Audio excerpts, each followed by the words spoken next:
Good evening, everyone, and welcome to the all pay-per-view edition of If You Smell What the Arch is Cooking. I'm your host, Archie Mitchell, and tonight we will be reviewing WWE Clash at the Castle, NXT Worlds Collide, and AEW All Out. We also have some quick hits, and we also have a Grinds My Gears. A lot going on in the world of professional wrestling, a lot going on in the world today, so to speak, as I'm actually recording this.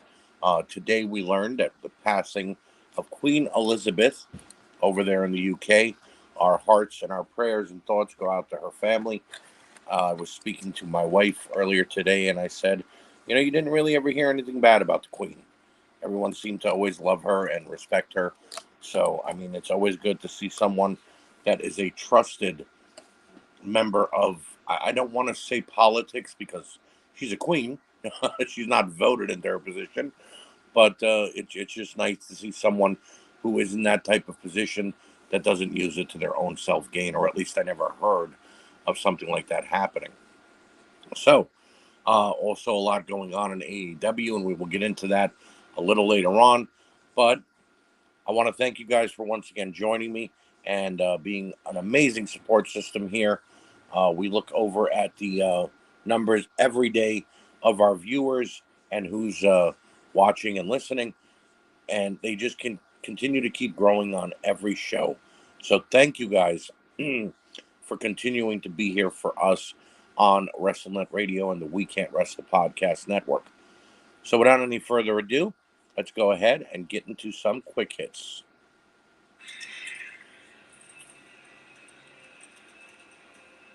And our first quick hit this week, Malachi Black requests his release from AEW, and at first it was denied. I'm going to be honest here. If a guy the caliber of Malachi Black joined my company around a year ago and then asked for his release, yeah, I'd probably deny it too, because we don't want him going back to the E. Letting Triple H get back one of his weapons. But after a few days and after the All Out pay-per-view, this is a small spoiler, so if you want to fast forward right now through a couple of seconds, go right ahead. It appears that Malachi Black did get his release from AEW, but with some contingencies. We don't know what those contingencies are, but I assume it's a 90-day no-compete clause. Whatever the case, he's apparently been feeling some burnout and dealing with some demons. I wish him the absolute best, and whatever happens, I hope that he eventually pops up. Tommy End is someone that I've been watching for about 10 years, and then I finally see him on the main stage in NXT as Aleister Black. He wasn't having too good of a time there when he got to the main roster.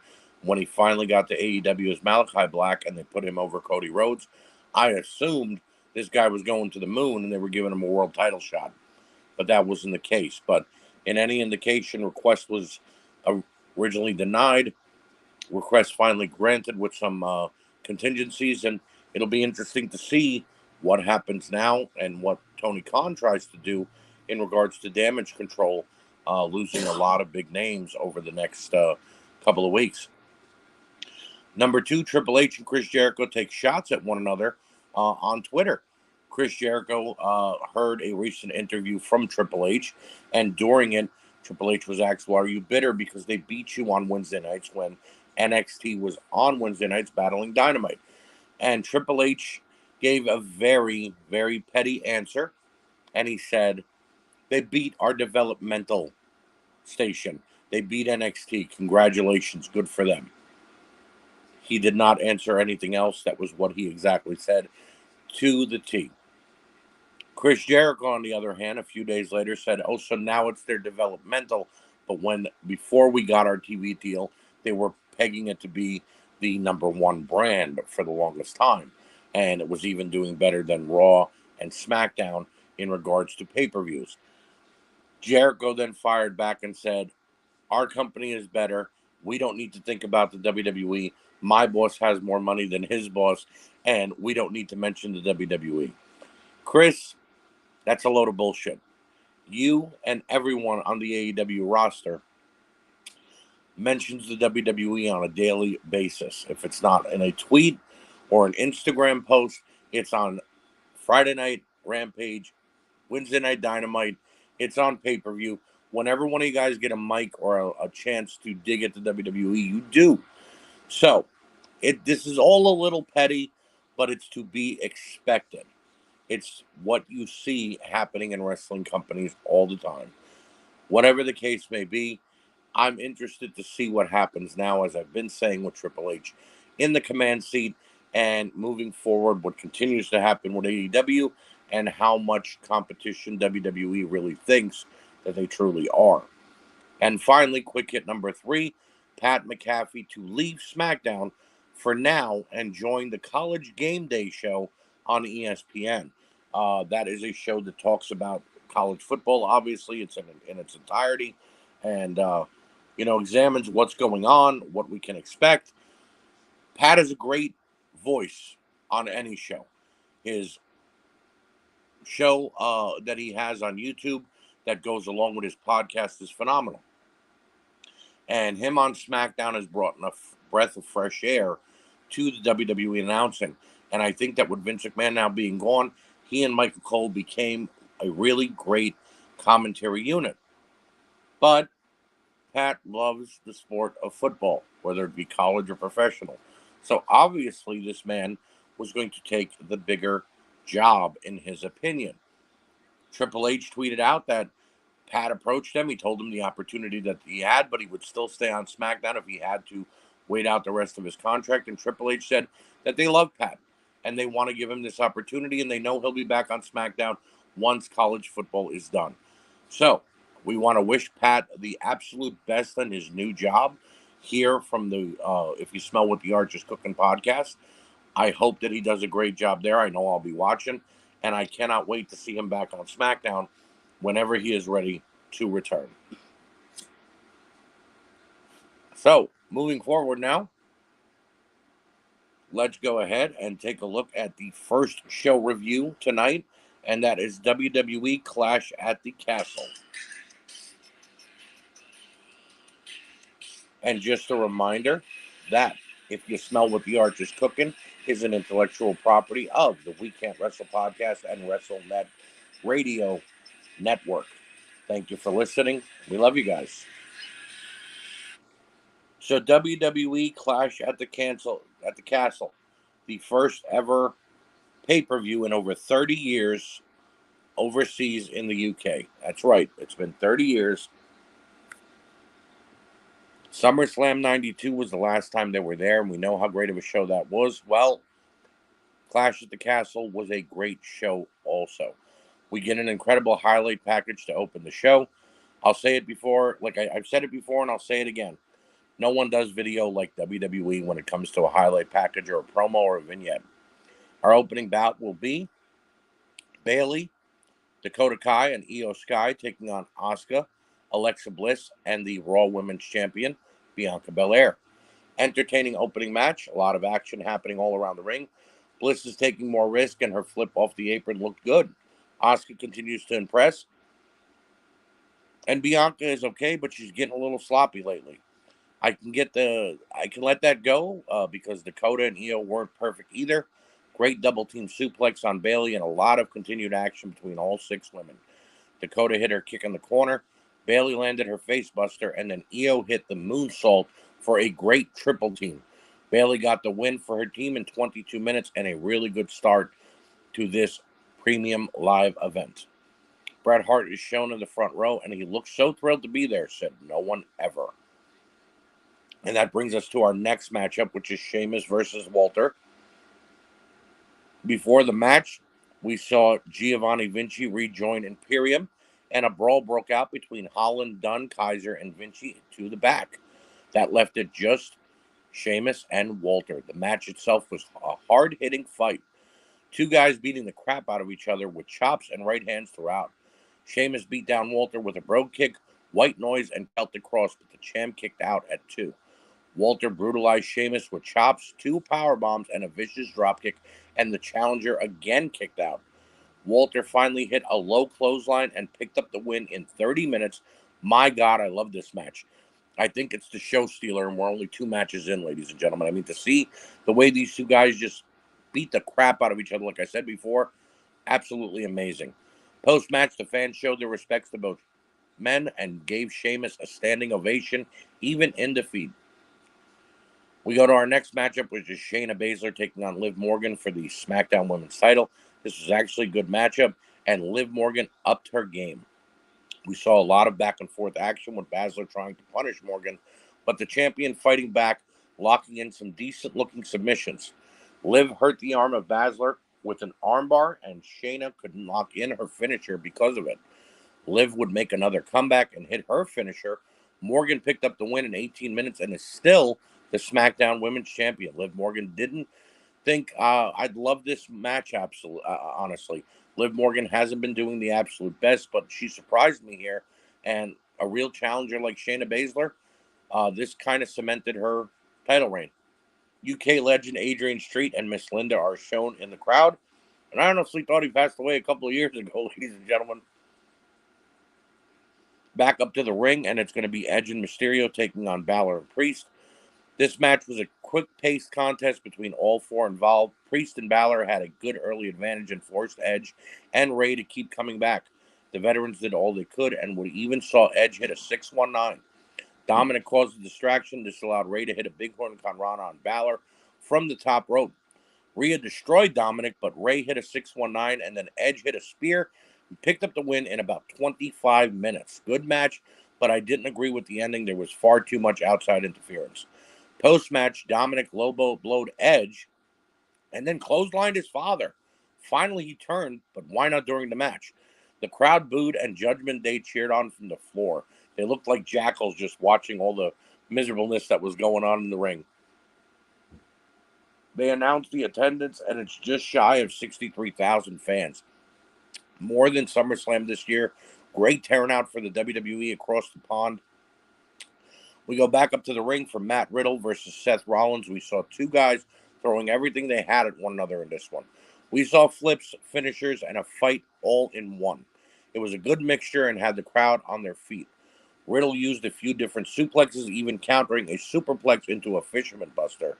Rollins hit a pedigree but couldn't put Riddle away.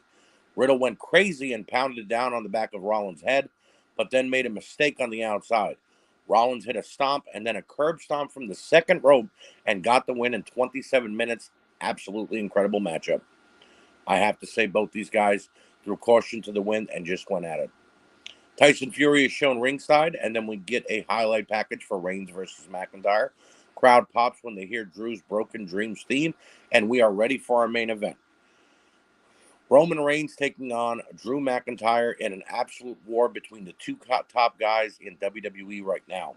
Started off slow with a nice figuring out process and both guys trying to figure out each other from the get-go. Drew began to make a turn and take it to Roman and punish the champion, but Roman fought back again and again, and we were at a stalemate. The fight raged on, and we saw both men kick out of each other's finishers. The ref then got knocked out, and Austin Theory tried to cash in, but Tyson Fury knocked him the hell out. I can't explain to you what a punch by Tyson Fury here. We saw a spear and claymore from Drew, but somehow the referee then got pulled out of the ring, and it got revealed to be Solo Sikoa is the one that did it. The brother of the Usos then dropped McIntyre on the top rope. Reigns hit a spear and got the win. It's not the ending I wanted, but it was a damn good matchup. Post-match, Tyson Fury shook Roman's hand and then had a sing-along with Drew McIntyre to end the show. Giving Clash at the Castle a 4.5 out of 5. The entire show was almost perfect and had a lot of great moments. NXT, Worlds Collide, and AEW All Out have a lot to live up to here because Clash at the Castle set a great tone on Saturday for the WWE. So we will now go ahead and go to our NXT Worlds Collide pay-per-view review.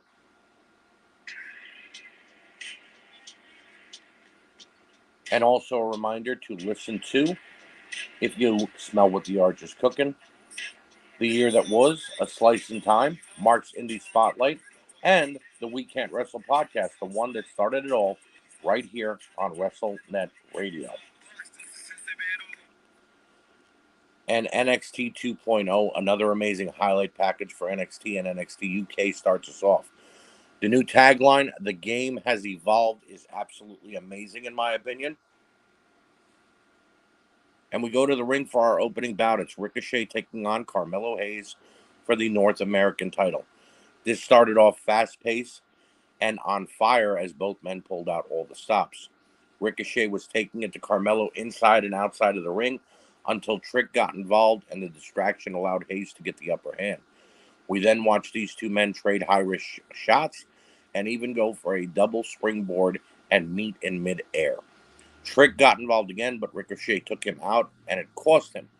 Hayes hit a suplex turned into a cutter and only got a 2 count. Again, back and forth, and Ricochet hit a superplex for a 2 as well, and these two are back to even once again. Trick got involved for a third time, but Ricochet got rid of him. Ricochet went for the shooting star press. Carmelo moved. Ricochet landed on his feet, and Hayes hooked him with a roll up and got the win in 19 minutes. What a great opener. Two great opening matches for two great shows, in my opinion.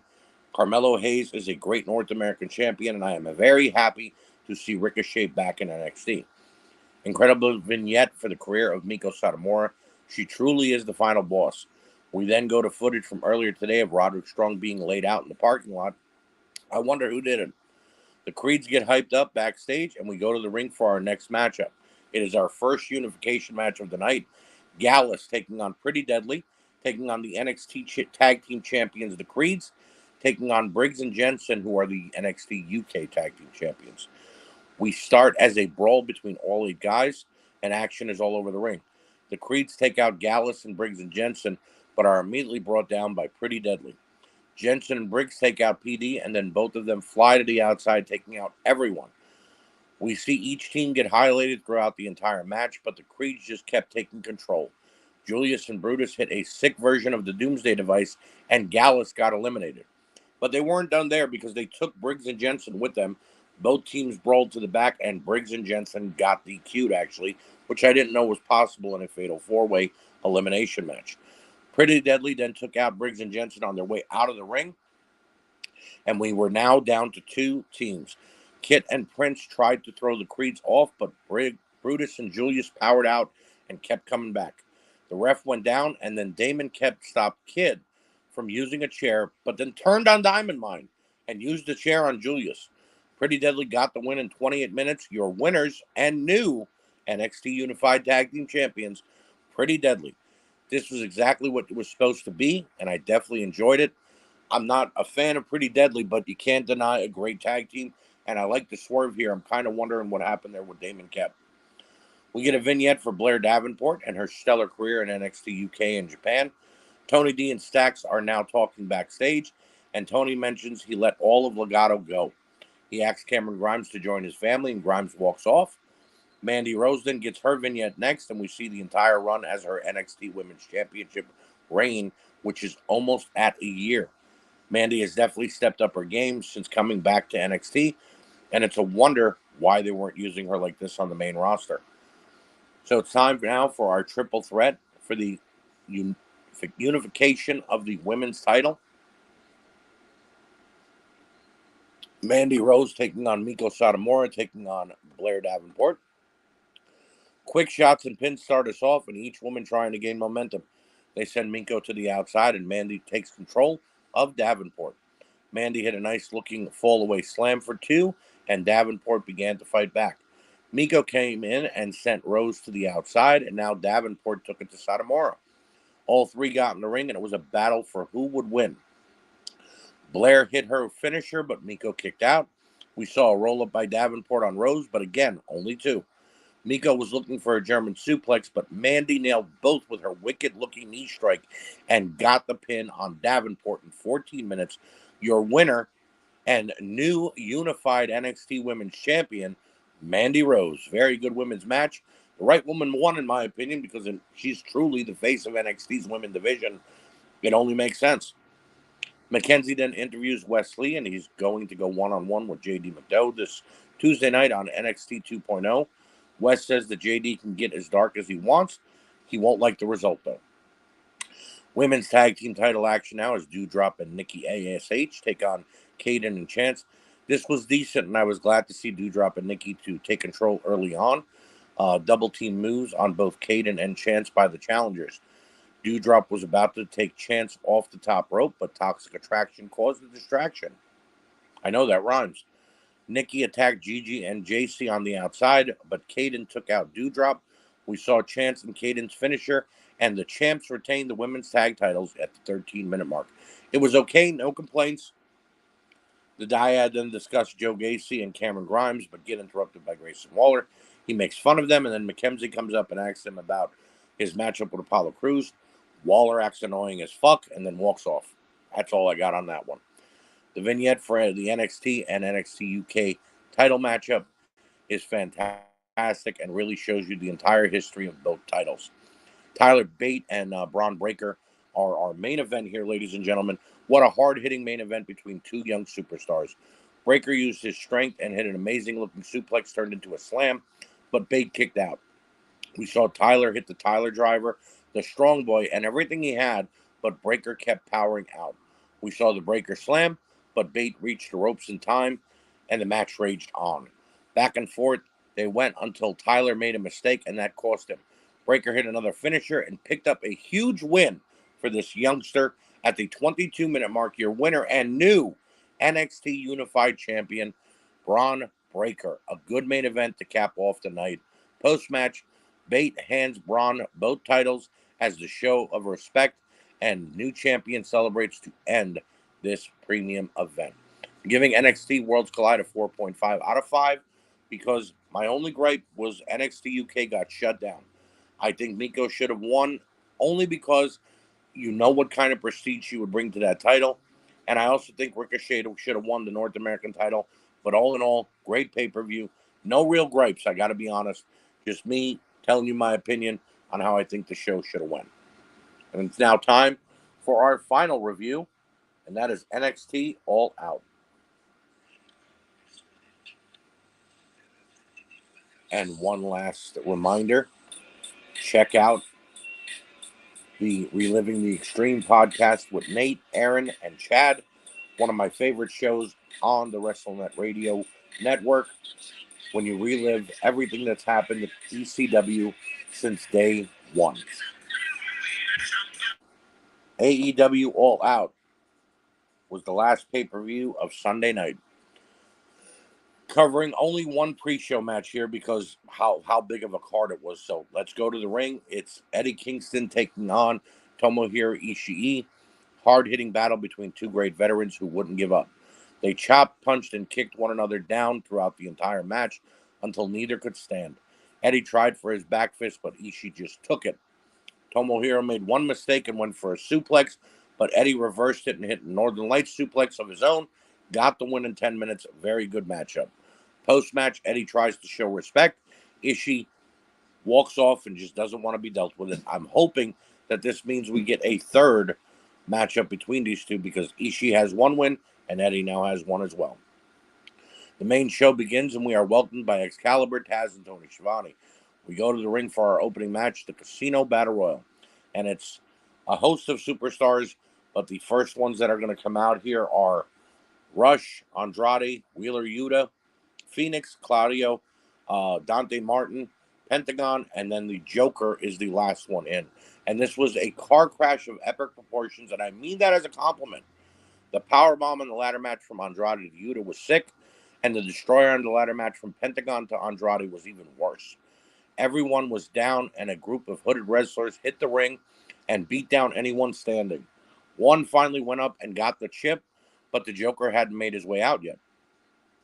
He made his way out in a White Walker King mask and to the Rolling Stones.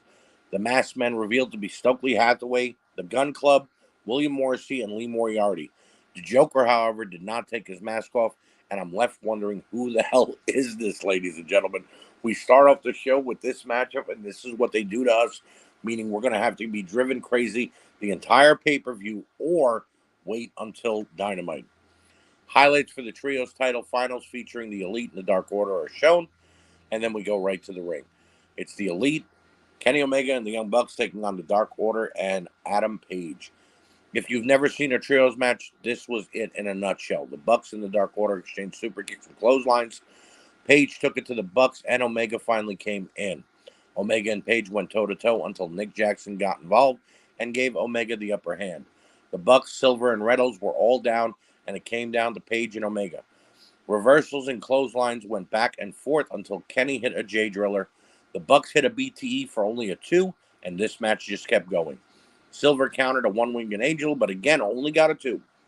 He held Omega for the buckshot, but Omega ducked, and Hangman hit Silver. Omega got the win in 22 minutes, and your winners and new Trios champion, the Elite. Very good action-packed match. We go to Mark Henry's interview with Jade and Athena. They argue because Jade says this will be an easy win, but Athena says she's disrespectful and will get the respect everyone in the locker room deserves. Athena walks off, and I just hope it's a good match. And here we go. It was a little sloppy, and it was quick. Athena took an early advantage, but Hogan and Grace stopped the pin. Jade took over and beat down Athena with pure power. Athena tried to come back, but she was met with a pump kick, and then Jade got the win with Jaded in 5 minutes. This could have been on Rampage, not a pay-per-view. Marvez then interviews CM Punk and asks him how he feels about tonight. He says Mox has an easy target on his back. He's not fighting just Punk tonight. He's fighting all of Chicago, and it will definitely be FTR and Wardlow take on Lethal and the Machine Guns. This is our second of 3 trios matches tonight, and I get it. Get more people on the show. But 3 is a bit overdone. All 6 men went at it, and the Machine Guns were laying in their kicks heavy. Wardlow overpowered everyone until Lethal caught him off guard. Lethal hit a big elbow, but only got a 2, and the Guns tried for a kicking combo again. FTR hit a big rig and took out both Guns. Lethal got caught by Wardlow and ate 4 power bombs, and at the 28-minute mark, FTR and Wardlow got the win. Went a little long, but it was still good. Post-match, Lethal and company were looking to attack FTR and Wardlow, but Samoa Joe made his return and took out their giant. He threw Dutt in the ring, and then Dax Hardwood's daughter came running down. Dax hit Dutt with a right hand, and his daughter pinned Dutt for 3. Feel-good segment here. I understand it. We see a promo package about Starks and Hobbs, and then immediately go to the ring. This was a burial, and I don't know who Starks picked off, but it must be somebody high up. Hobbs beat down Ricky the whole match and never allowed him to make a comeback. Hobbs hit his finisher and got the win in 8 minutes. What's going on here? We get a replay of from Friday, an interview with the Acclaimed and Lee and Swerve Scott. Got personal, and these 2 teams are ready. So we go to the ring for our AEW World Tag Team title matchup. The Acclaimed, Keith Lee, and Swerve Scott. Such an evenly contested tag match between 2 great teams. Swerve matched quickness with Caster, and Bones was able to go one-on-one with Lee. Both teams kept pace, and we saw double-team moves throughout. Even an elbow to the outside by Caster to Swerve. Lee reversed Bowens, and he and Swerve hit their double-team finisher to get the win in a tremendous 30-minute match. Now, I said the other match went long. I believe that. This match, though, for a tag team match, got a perfect amount of time. Everyone hit a spot that made the crowd get off their feet. We got a justifiable "This is awesome" chant. I believe it was needed. Great tag team match. We hear from all 4 women in the interim women's title match, and we are ready to go. It's Baker, Sheeta, Hayter, and Storm. The winner will become the interim women's champion as Thunder Rosa is out with injury. They fought all over the ring, the outside, and even their way up the ramp. Baker and Hayter teamed up against their opponents throughout the entire match. Sheeta got carried up the ramp by Hayter and dumped, and it was Storm taking on both Britt and Jamie. Tony was in trouble and could not get away from either one of her opponents. Sheeta finally came back to the match, and the double submission spot that we saw with Hayter and Sheeta and Britt Baker, fantastic here. Hayter had the match won, but Baker pulled the referee out, and then they were about to argue. Storm came in and hit her finisher. Britt tried to steal the pin, but only got a 2. Tony hit 2 tornado DDTs. Finally got the win in 20 minutes. Your winner and new interim women's champion, Toni Storm. I'm not a fan. This was an okay matchup, but I will say this. It's nice to see that they're setting something up between her and Thunder Rosa when she does come back. Jungle Boy then went one-on-one with Christian. The youngster made his entrance after his mother smacked Christian at ringside. He waited for the returning Luchasaurus, but the dinosaur came out the heel tunnel and destroyed Jack Perry, Jungle Boy. After Jungle Boy finally made its way to the ring, Christian hit a spear and a kill switch and got the win. What the fuck? Is Luchasaurus the new Big Show? That's his second heel turn, and in what, a month? Ridiculous. Chris Jericho then took on Bryan Danielson. These two had a technically sound match between two great wrestlers. Yes, I said wrestlers. Jericho threw just about every trick he had at Danielson and scored quite a few near falls. Danielson fought back, and his kicks and those devastating hammer elbows had Jericho reeling. Back and forth these two went, and neither was giving an inch until Jericho pulled one fast low blow and picked up the win after the Judas effect in just under 30 minutes. Excellent matchup, and I hope this feud continues. As you've seen, the show has now changed from quick matches to more long-term matches. And I guess when you have a show that has like 13 matches on the card, you have to go with some quick matches, but it just feels like why make the card so big then? It just doesn't feel right. House of Black then took on Sting, Darby Allin, and Miro. Just like the other two trios matches, there was action all over the ring. Matthews and Kings took it to Miro and Allin, leaving Sting and Black to battle in the ring. Miro finally began his comeback, but seemed to not want to tag in his partners. Matthews hit Darby with a pop-up knee strike and gained back control. Miro threw Black around by his hair and seemed like the House of Black was in trouble. Allin blind tagged Sting, and Malachi was about to deliver Black Mass, but Sting used his own mist and blinded Black. Allin hit the Last Supper and got the win for his team in 20 minutes again. Way too many trios matches, but this was good. I'm not going to argue the point that it was not great wrestling action, but now we've had our third trios match, and apparently they have one set up for Dynamite this week as well. And it was finally time for our main event. We got a highlight package of both men, but not a lot going on here because they just had a 5-minute match 2 weeks ago. Punk and Moxley one-on-one for the AEW World Heavyweight title.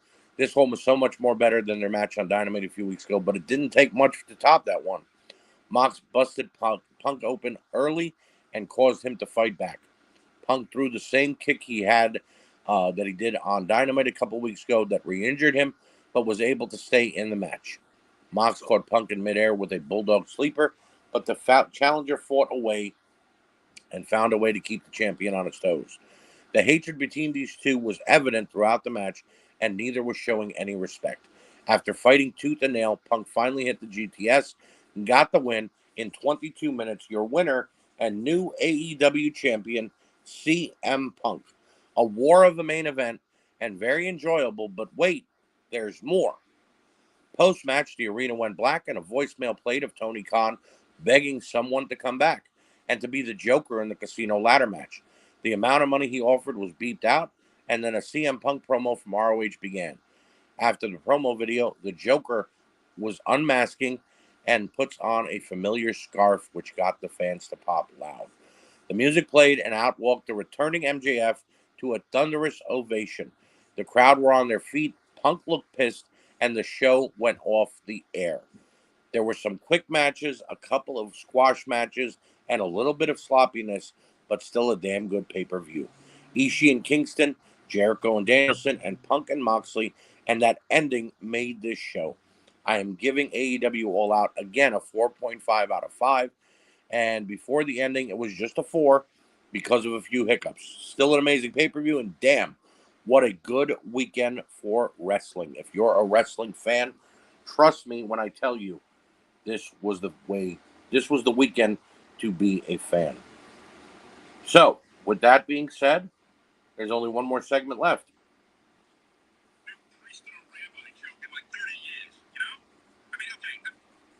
And that is what grinds my gears, ladies and gentlemen. My audio got a little messed up there. I apologize about that. So excuse me for a second while I light a cigarette and get ready to talk about this. Because what grinds my gears this week is the AEW media scrum and all the fallout that was involved in it. Ladies and gentlemen, during the AEW media scrum, because AEW wants to be UFC, apparently.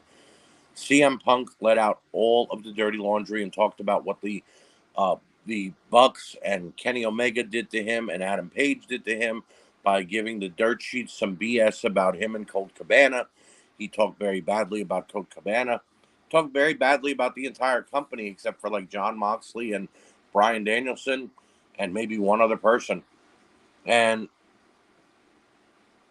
he went on this tirade for 20 minutes, and the result was the Young Bucks and Kenny Omega going to his locker room, and whatever happened, apparently they got into a fight that led with CM Punk punching one of the Bucks in the eye, Ace Steel throwing a chair at one of the other Bucks, and then biting Kenny Omega, and all five of them, being suspended. The suspension came this Wednesday on Dynamite. And because of that, CM Punk was stripped of the World Heavyweight title, and the Bucks and Kenny Omega were stripped of the Trios tag titles. So we just sat through all this bullshit that went on at All Out for nothing. Moxley should have kept the title, and the Elite should have never been in the Trios matchup then. Basically, what happened is Tony Khan allowed his inmates to run his asylum, because during the media scrum, he sat there like an idiot, smiling and looking nervously into the crowd, and basically just sat there doing nothing, like an idiot. Now, I understand. I get it. You don't want to interject. You don't want to be disrespectful, but you got the guy who holds your world title in your company shitting on your company, saying that he works with fucking children and he hates his life. It's just classic CM Punk again, because he does this in every company he works for. And all you could think to do, Tony, is suspend them. All you could think to do is strip the titles and start another damn tournament and have another trios match and start from square one again. There have been so many stories going around, so many different things being said about this fight and about what happened that night. It's ridiculous. What's also ridiculous is listen to this. CM Punk quotes from the AEW media scrum.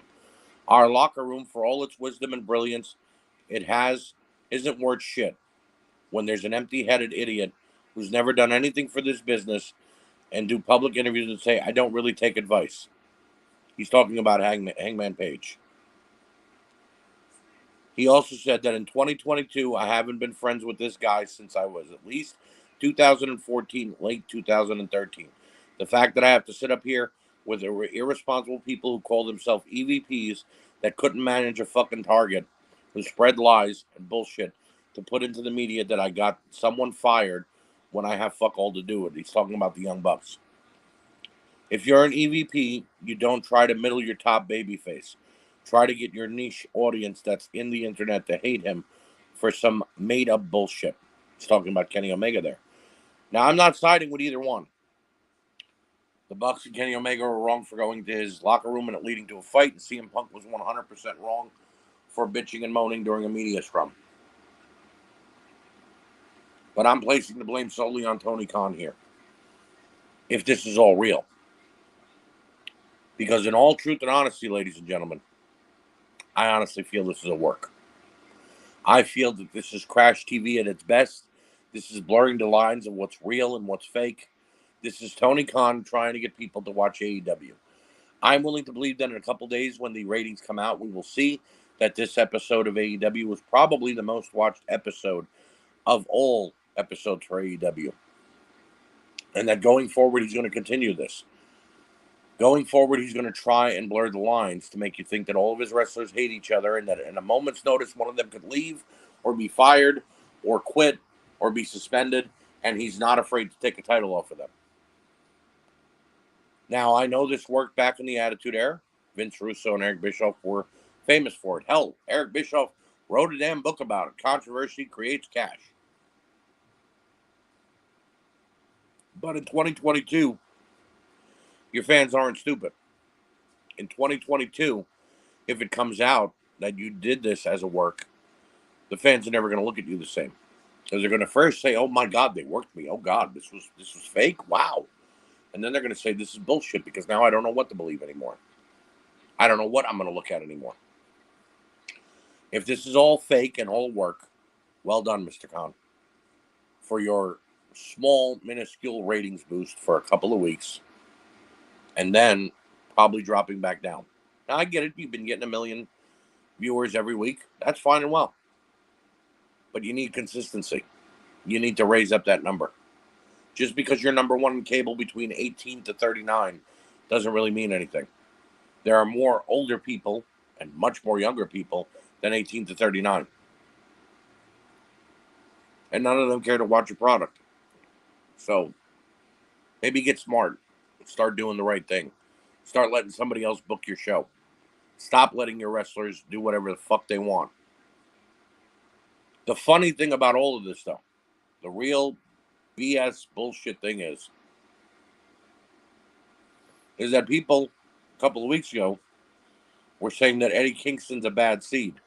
Eddie Kingston was wrong for trying to go after Sammy Guevara. Eddie Kingston's always got to cross the bear in a company, and he always burns his bridges. Funny. I don't see Eddie Kingston making a problem. But I do see CM Punk, the Young Bucks, Kenny Omega making a problem.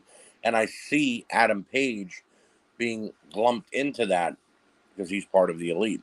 I don't think Adam Page really did anything wrong. I think Adam Page did exactly what he was told to done by the EVPs of the company. So if this is real, Tony Khan, I do applaud you, but it's not going to last long if this is going to be a ratings boost. And if it's BS and it's all a work, then I applaud you. But again, make it consistent and make sure that we're entertained throughout. So, with that being said, I want to thank you guys for joining me on another edition If You Smell What the Art Is Cooking. I will see you next week when we'll be back to our regular scheduled programming of AEW, NXT, and NWA. And remember, listen to all the great shows that are here on the WrestleNet Radio. And I will see you next time on If You Smell What the Arch Is Cooking.